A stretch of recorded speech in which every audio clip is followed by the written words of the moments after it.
በስመ አብ ወወልድ ወመንፈስ ቅዱስ አሐዱ አምላክ አሜን።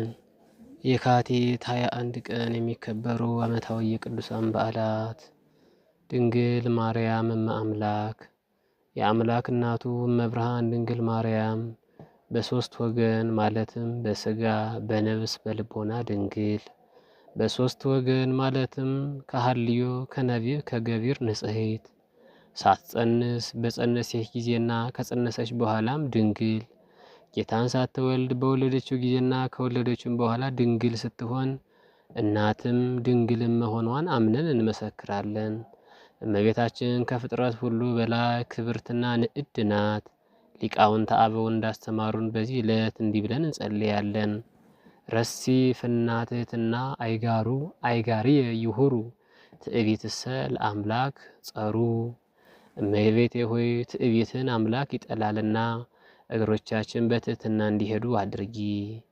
የእመቤታችን አማላጅነቷ በረከቷ በሁላችን ላይ እጥፍ ድርብ ሆኖ ይደር።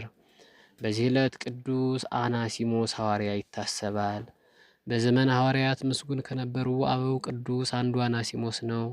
ስለ ቀና አገልግሎትና መልካም እረኝነቱ አባቶቻችን ሐዋርያት አብዝተው በቀኑናቸው መስክረውለታል። እርሱ ከኃጢአት ኑሮ ወደ ዘላለማዊ የቅድስና ሕይወት መጥቷልና። ይህስ እንደምን ነው ቢሉ፣ ቅዱስ አናሲሞስ ሐዋርያ በሮም ከተማ የሚኖር ፊልሞና የሚባል አንድ ባለጸጋ ነበር። ይህ ሰው በስብከተ ቅዱስ ጳውሎስ አምኖ ክርስቲያን ሆነና በመንፈሳዊ አገልግሎት ተጠመደ። ነገር ግን ከአገልጋዮቹ መካከል ያላመነ አንድ ሰው ነበር። ተጽዕኖ አላደርግበትም ብሎ ዝም ይለዋል። ግን ደግሞ ክርስትና እንዲገባው ለተልእኮ መንፈሳዊ በሚሄድበት ስፍራ ሁሉ ያስከትለው ነበር። አገልጋዩ ግን በመለወጥ ፈንታ ሌብነትን ለመደ። ይባስ ብሎ የአሳዳሪውን የፊልሞናን ገንዘብ ሰርቆ ወደ ሮም ጠፍቶ ተመለሰ። ቅዱስ ፊልሞናም ለገንዘቡ ሳይሆን ለሕይወቱ አዘነ።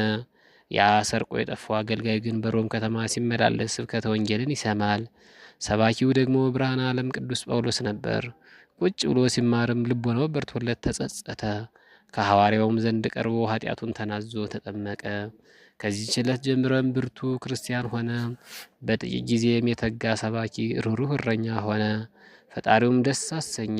ነገር ግን ስለ አንድ ነገር ፈጽሞ ያዝን ይተክዝ ነበር። የድሮ አሳዳሪ ቅዱስ ፊልሞና እንዳዘነበት እያወቀ ዝም ማለት ባያስችለው ለመምህሩ ቅዱስ ጳውሎስ ነገረው።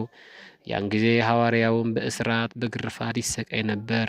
በሮም ሳለም አጭር ክታብ ደብዳቤ ጽፎ ለዚህ ደቀ መዝሙሩ ሰጠውና ወደ ቀድሞ አሳዳሪ ወደ ፊልሞና ላከው።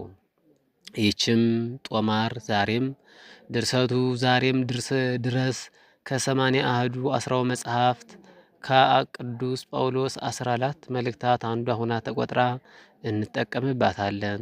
ክታቧ እጅግ አጭር ብትሆንም ምስጢሯ ግን ሰፊ ነው። ያ የተላከ ክርስቲያንም ያችን ክታብ ወስዶ ለቅዱስ ፊልሞና ለቀድሞ አሳዳሪው አስረከበ።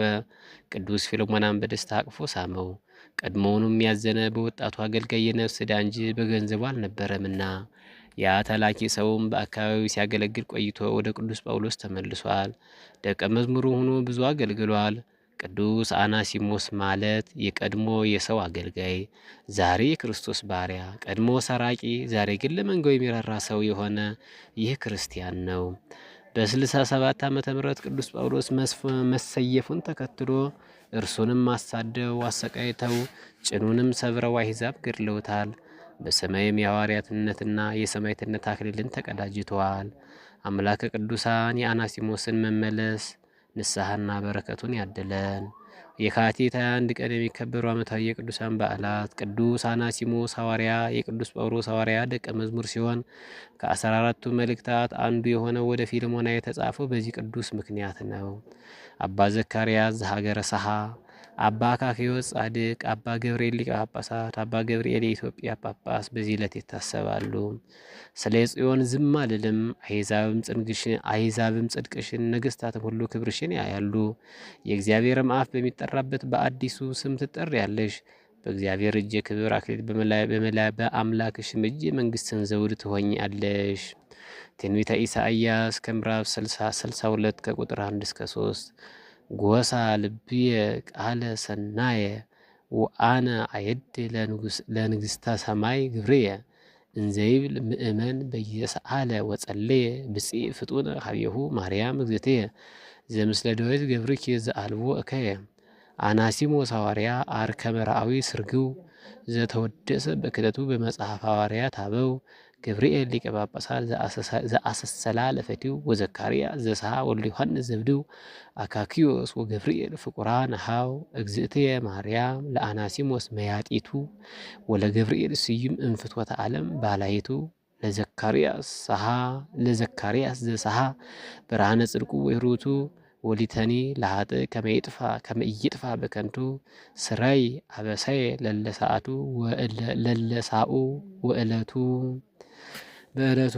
ከተነሱት ቅዱሳን ረድኤት በረከት ይክፈለን። ወስብሐት ለእግዚአብሔር ወለወላዲቱ ድንግል ወለመስቀሉ ክቡር አሜን።